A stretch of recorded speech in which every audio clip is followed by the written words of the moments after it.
여러분들에게 한 질문을 한번 해볼게요. 자, 영어로 쓰니까 좀 이해를 해보세요. 이게 무슨 뜻이에요? 개미. 그리고 이거는 무슨 뜻이에요? 꼬꼬댁. 꼬꼬댁하고 비슷하잖아요. 꼭꼭꼭꼭. 수탉, 루스터를 말합니다. 제가 이걸 먼저 쓴 이유는 이제 앞에 피콕이 붙어요. 피콕은 뭐예요? 공작. 예, 맞아요. 피콕을 모를까봐 제가 일부러 콕을 먼저 썼어요. 모든 공작을 다 피콕이라고 합니다. 개미와 공작. 개미는 이상한 짓을 해요. 무슨 짓인가 하면 무리를 지어서 삽니다. 그리고 무리를 지어서 살 뿐만 아니라 자기 자신을 희생을 해서 누군가를 살려내는 그런 일들을 많이 합니다. 물에 빠졌을 때도 혼자 죽지 않으려고 그 개미들이 똘똘 뭉쳐서 거의 야구공만 하게끔 뭉쳤어요. 서로를 돌리면서 또 서로를 숨을 쉬어가면서 또 안에 있는 녀석들이 밖으로 나오면서 이렇게 계속해서 숨을 쉬고 어느 한 지점에 부딪히면 거기에서 다시 이제 다리를 뻗어서 이제 상륙을 하고 그렇게 해서 모든 그 개미들이 살아나는 그런 작전을 씁니다. 자기 자신을 돌보기보다는 남을 많이 돌보지요. 피콕, 공작.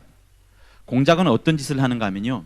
공작의 제일 특징적인 모습이 뭡니까? 우리는 암컷 공작은 거의 생각도 안 합니다. 그죠? 저도 지금 말할 생각은 없고요. 공작이 제일 많이 하는 짓은 자기 날개를 최대한 넓게 펴서 수많은 눈들이 보이게끔 하고 최대한 화려하게끔 활짝 핍니다. 그래서 많은 사람들이 그 시간을 일부러 찾아서 그거를 보려고 막 모이기도 하죠. 그런데 한편으로는 그렇게 날개를 피는 것이 암컷을 유혹하고 암컷과 짝짓기 하는 데는 좋겠지만 사실은요 그게 시간적으로 정기적으로 올라오거든요. 그렇기 때문에 다른 동물들의 눈에 띄기가 쉽습니다. 다시 말하면 죽기가 쉽다는 것을 말하는 거예요. 자, 개미와 공작. 개미도 이해할 수 없는 부분이 있고요. 공작도 이해할 수 없는 부분이 있습니다. 어떤 학자가 1850 몇 년도에 진화론을 이제 만들어냈었지요. 진화론을 만들어내면서 많은 사람들이 생각의 틀이 많이 바뀌었습니다. 창조론을 깨는 거였기 때문에 진화론에 대해서 많은 사람들이 비판을 가해왔고 또 수많은 이런 논쟁들이 벌어져 왔습니다. 그렇지만 그 진화론 덕분에 진화론 때문에 과학의 새로운 영역들이 이제 생기기 시작하였고 과학은 힘을 얻고 합리성과 어떤 뭐랄까요 그 증거들을 찾는 것들 그리고 체계를 잡아가는 것들을 많이 힘을 얻게 되었습니다. 그런데 여러분 화면에 나오는 게 뭔지 아세요? 원숭이죠, 그죠? 원숭이인데 좀 약간 수염이 있으니까 원숭이는 아닌 것 같습니다. 사람들이 이 그림을 그려내면서 진화론을 만들었던 다윈을 많이 비난했어요. 욕하고 그림 그려내고 연극하면서 낄낄거리고 또 저 사람을 많은 사람들이 이제 좀 안 좋게 생각을 했죠. 그뿐만이 아닙니다. 종교적으로도 이 사람의 책을 이제 묶어버렸고 금서로 묶어버렸고 그래서 사람들이 읽지 못하게끔 했지만 사람들에게 준 충격이 적지 않기 때문에 많은 사람들이 읽어갔었고 특히 과학자들은 뭐 마귀론처럼요 읽지 않으면 안 되는 것처럼 다 읽곤 했었던 겁니다. 그런데 이 진화론에서 도무지 설명 안 되는 게 여러분 칠판에 있어요. 개미와 공작입니다. 무슨 말씀을 하냐 그러면 개미가 알을 낳잖아요. 알을 낳으면 그 중에서 대부분은 일개미가 됩니다. 엄마가 알을 낳았어요. 대부분은 일개미가 되지만 몇 마리 정도만 여왕개미가 됩니다. 피가 같아요. 원래 같은 어미에서 낳기 때문에 똑같습니다. 그런데 일개미 입장에서 한번 보세요. 아니 같이 태어났는데 수도 우리가 더 많은데 왜 우리가 여왕개미를 위해서 이렇게 몸을 바쳐야 되냐. 심지어 죽기도 해야 되고 전쟁이 터지면 막아가기도 해야 되고 음식 갖다 바쳐야 되고 이렇게 합니다. 그러니까 철저하게 이타주의예요. 자기를 돌보는 것이 아니라 완전한 이타주의입니다. 그래서 과학자들은 특히 진화론에서는 이게 설명이 안 됩니다. 왜? 진화론이라는 것은 뭔가 하면 제일 우등한 유전자에서 제일 우등한 개체로 이렇게 점점점 번져가는 거거든요. 자기를 더 바라보는 거지 남을 바라보지 않는 것이 원래 진화론입니다. 그런데 그런 진화론에서 아무리 봐도 개미는 그 진화론에 역행하는 짓을 하는 거예요. 자기들은 바라보지 않고 다른 동료들을 바라보고 다른 동료 챙겨주고, 심지어 여왕개미, 자기와 똑같은 형제인 다른 여왕개미를 그렇게 극진히 섬기고 목숨을 바쳐까지 합니다. 이거는 진화론에서 설명되지 않고 있어요. 지금도 설명을 못하고 있습니다. 또 한 가지, 공작은요, 조금 전에 말했다시피 암컷을 위해서 자기 날개를 최대한 펴니다. 눈에 띄기는 좋죠. 눈에 띄기 좋다는 것은 뭐냐면 자기가 낙점된다는 좋은 효과는 있습니다. 자기가 짝짓기를 하는데 제 1번이 될 수 있다는 그 가능성이 있어요. 제일 화려하니까.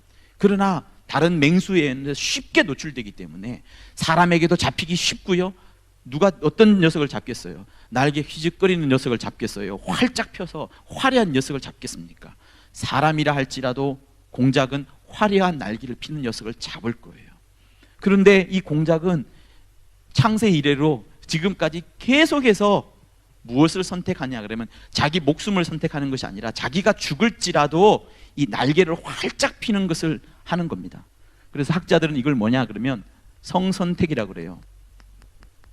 자기 목숨을 택하는 것이 아니라 성을 선택했다 그래서 성선택이라는 말들을 합니다.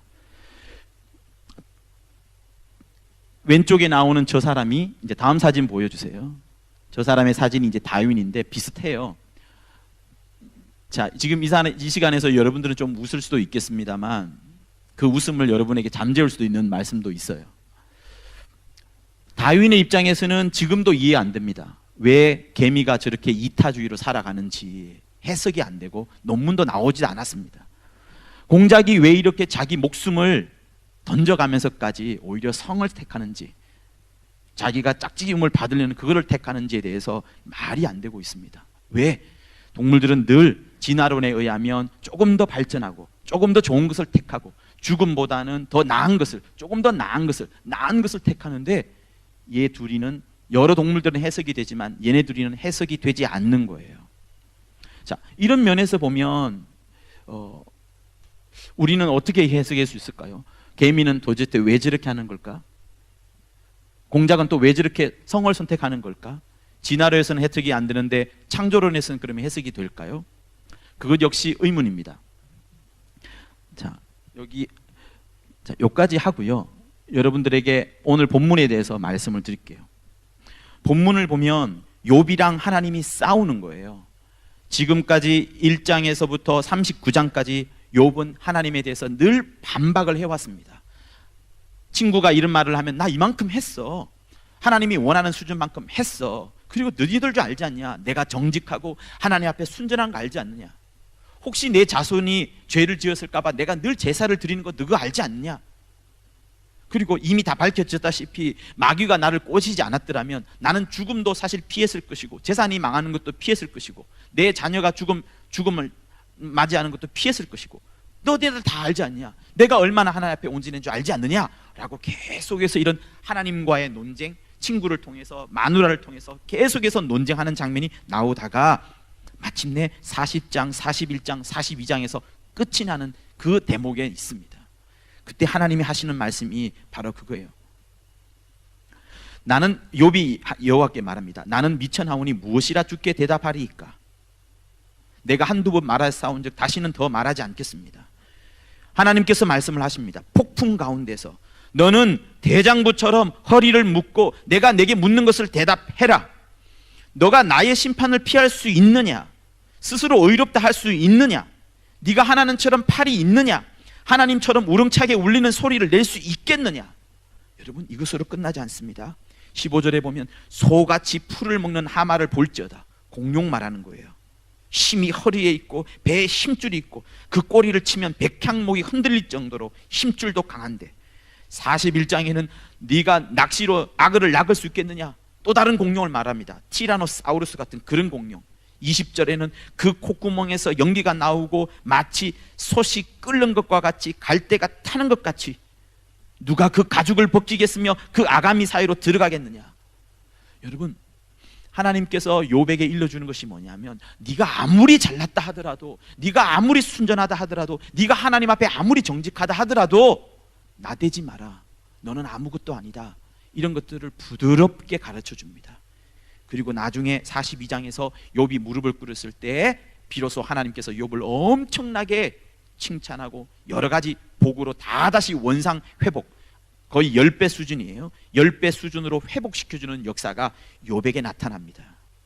욥의 이야기는, 특별히 이 40장에서 우리가 읽었던 본문의 이야기는 핵심은 뭐냐면, 하나님 앞에 까불지 마라. 하나님은 왕이시다. 하나님은 주인이시다. 하나님은 절대자시다. 하나님은 높으시다. 하나님은 위대하시다. 하나님은 광대하시다 라는 것을 말합니다. 라는 것을 말한다고 할 때 우리에게 다시 일러주는 뭐냐면, 인간이 아무리 좋은 것을 많이 하고 율법을 다 지켜내고 하나님 앞에 훌륭한 일들을 많이 했다 할지라도, 봉사를 많이 했다 할지라도,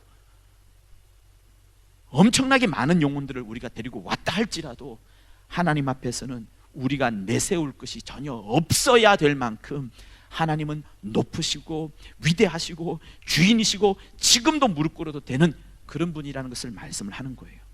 그래서요, 여러분, 예수께서 무엇이란 말씀하냐면, 천국에 가봐라. 누가 앉아 있겠느냐? 창기와 죄인들이 앉아서 식사를 할 것이다 라고 예수께서 말씀을 하셨습니다. 왜? 그들은 알아요. 하나님 앞에 우리가 내세울 것이 없다는 것을 알기 때문에 다른 어떤 사람들보다 율법을 잘 지켜오고 의가 충만했던 자고 하나님 앞에 내세울 것이 많은 자보다 더 이 사람들이 더 주님 앞에 무릎을 꿇었기 때문에, 무릎을 꿇었다는 것은 무엇을 말씀합니까? 하나님이 높으시다, 하나님이 주인이시다, 하나님만이 왕이시다는 것을 늘 고백하는 자들이기 때문에 주님은 그들이 하늘나라에서 식사를 할 것이고 창기와 세리들과 죄인들이 많을 것이다 라고 말을 하는 겁니다. 사랑하는 청년 여러분, 여러분들에는 미래가 있습니다. 누구보다도 훌륭한 여러분들이 될 겁니다. 그러나 높아질수록, 올라갈수록 남이 안 볼 때 더 은밀한 곳에서 무릎을 꿇어야 돼요. 그래야 이기는 것이고 그래야 승리하는 겁니다. 원수는 우리의 잘 되는 것을 북받쳐줬다가 처음에는 끌어내리겠지만 나중에는 북받쳐줬다가 그 북받침을 계속 타고 가다가 추락하는 것은 날개가 있다라고 말하는 것처럼 확 끌어내리는 것이 원수가 하는 또 다른 기법이에요. 그래서 우리는 내가 죄를 짓든 짓지 않든 높아져 있든 높아져 가고 올라가고 있든지 간에 항상 내가 목사든 그보다 더 높은 직분에 있든 어떠한 위치에 있든, 내가 물질을 많이 벌든 물질을 벌지 못하든, 명예가 있든 명예가 없든, 부도가 나든 사업이 성공하든 상관없이 항상 하나님의 이름을 높여줄 수 있어야 되는 것이 주님이 우리에게 말씀하신 바로 그것입니다. 자, 그런데요,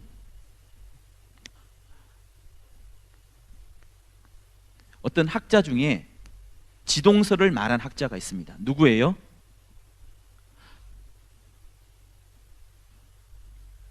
지동설을 말한 사람이 누구예요? 보헤미안 랩소디를 누가 불렀죠? 락밴드 보헤미안 랩소디 누가 불렀어요? 갑자기 내가 생각이 안 나는데. 퀸, 네 맞아요. 퀸이 보헤미안 랩소디 속에서 갈릴레오 갈릴레이 있습니다. 저는 갈릴레오 갈릴레이가 왜 나오는지 몰라요. 근데 그 노래 중에 잘 나가다가 갈릴레오 갈릴레이 이제 이게 죄송해요 있어요. 갈릴레오 갈릴레이가 지동설을 말했거든요. 자, 지동설, 천동설이 맞아요? 지동설이 맞아요? 대답 좀 해봐요. 천동설이 맞아요? 지동설이 맞아요? 네? 지동설이 맞잖아요. 근데 당시에는 천동설 이야기했거든요. 여러분 생각 잘 하셔야 돼요. 천동설은 하늘이 움직인다는 거예요.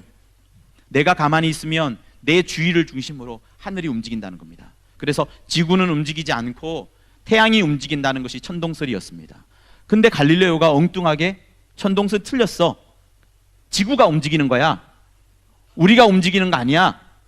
우리는 가만히 있고 태양이 움직이는 거야.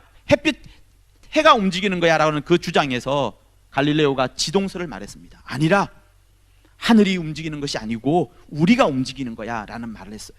그래서 이 갈릴레오는 종교의 재판을 받게 되고 굉장한 위기에 처하게 됩니다. 목숨이 날아갈 뻔까지 하게 되죠. 그러나 사람들에게 이 지동설을 말한 이후에 굉장한 충격을 줬습니다. 자, 지동설을 나오면서 사람들에게 무엇을 느꼈을까요? 여러분들은 뭘 느낄까요? 천동설은요, 지구는 움직이지 않는다는 겁니다. 다시 말하면 지구는 가만히 있고 지구를 주위로 우주가 움직인다는 거예요. 지구는 움직이지 않고 우주가 움직인다는 것은 다시 말하면 뭐냐면 나는 움직이지 않고 내 주위로 수많은 것들이 움직인다는 거예요. 누가 중심이에요?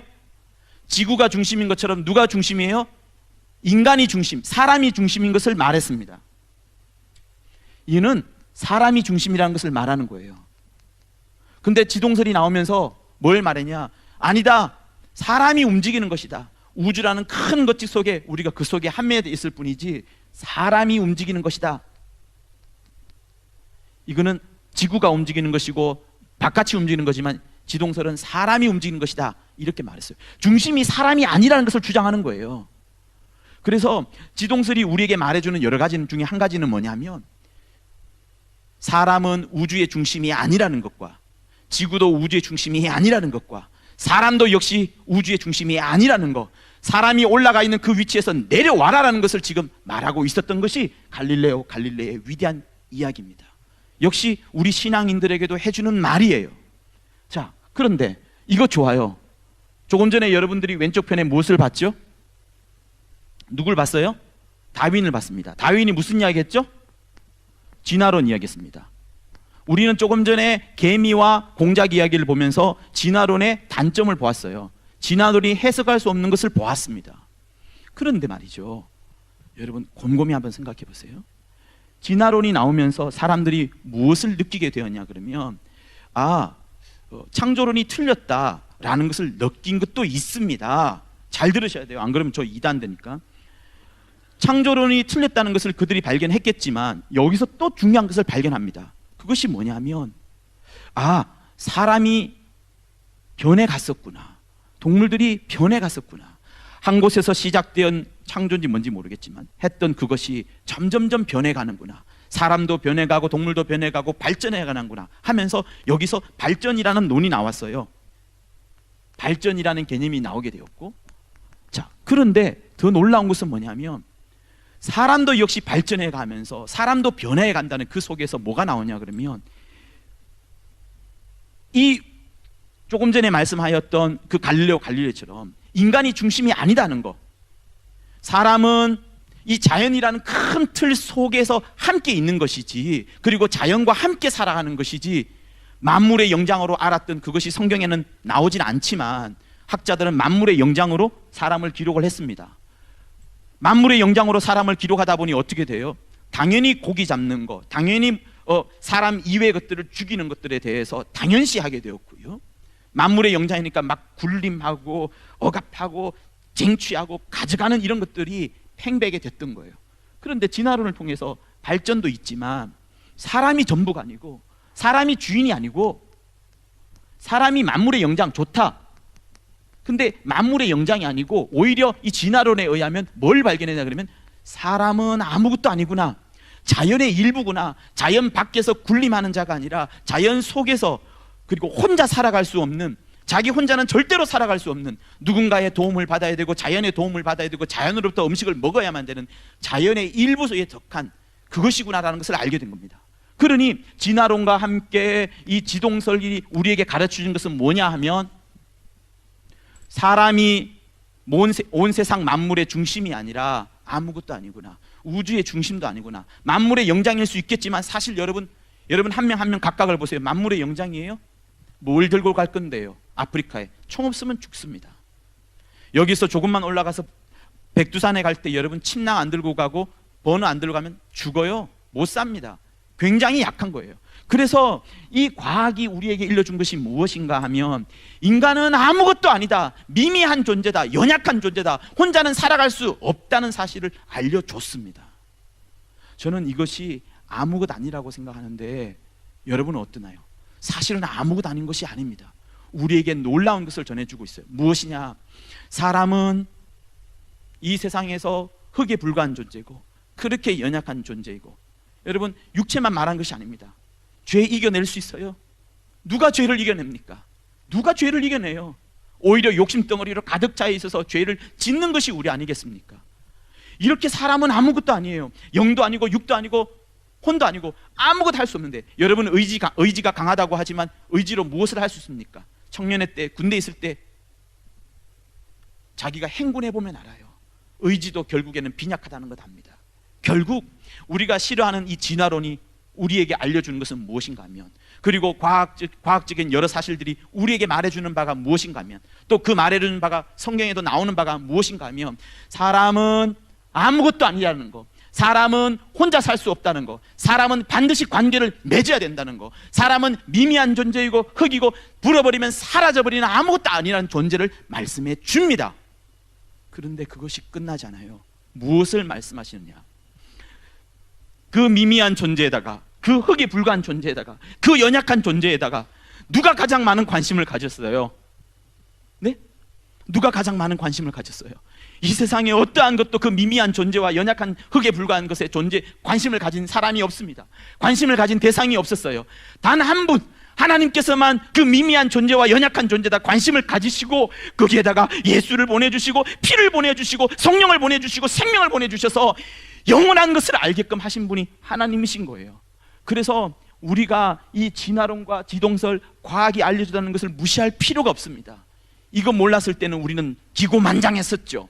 우리는 만물의 영장에서 모든 것을 할 수 있다고 생각했었고, 모든 것을 쟁취하려고 했었고, 땅 파내어서 보석해내고, 심지어는 흑인들 잡아다가 무엇을 하고 노예로 팔아먹히고 모든 것을 다 할 수 있지 않았습니까? 그러나 하나님은 그게 아니다라는 것을 말씀을 하시는 겁니다. 인간은 연약한 존재이다. 더 나아가서 내가 너희를 붙잡아 주지 않으면 한순간도 살 수 없다는 것을 이 성경이 말하고 있는 거예요. 그러니 여러분, 우리에게 무엇을 발견해야 돼요? 사랑하는 여러분, 진화론도 지동설도 아까 말했던 개미도 공작도 우리에게 일러주는 몽사는 뭐냐면, 너희들은 절대로 너희 혼자 설 수가 없다. 자꾸 너희들은 너희 자신을 찾아가는데 이 자기 자신을 찾아가지 마라. 여러분 스스로가 커요. 여러분 밖에 있는 게 커요. 나는 요 정도밖에 되지 않습니다. 내 가족 합쳐봐야 요 정도밖에 되지 않아요. 그러나 내 밖에는 수많은 사람들이 있습니다.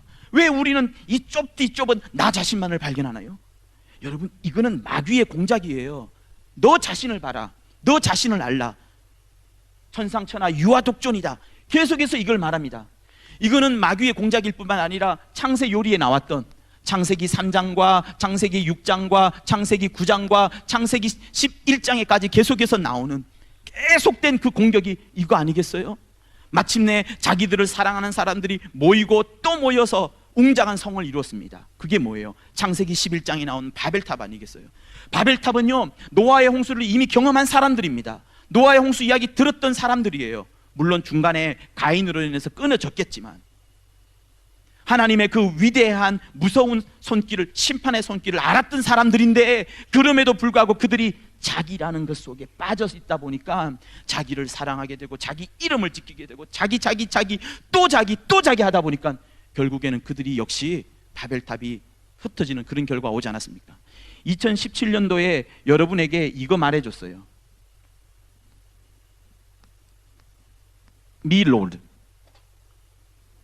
밀로드와 마일로드가 다르다고 말씀해 드렸습니다. 밀로드는 자기가 주인인 거예요.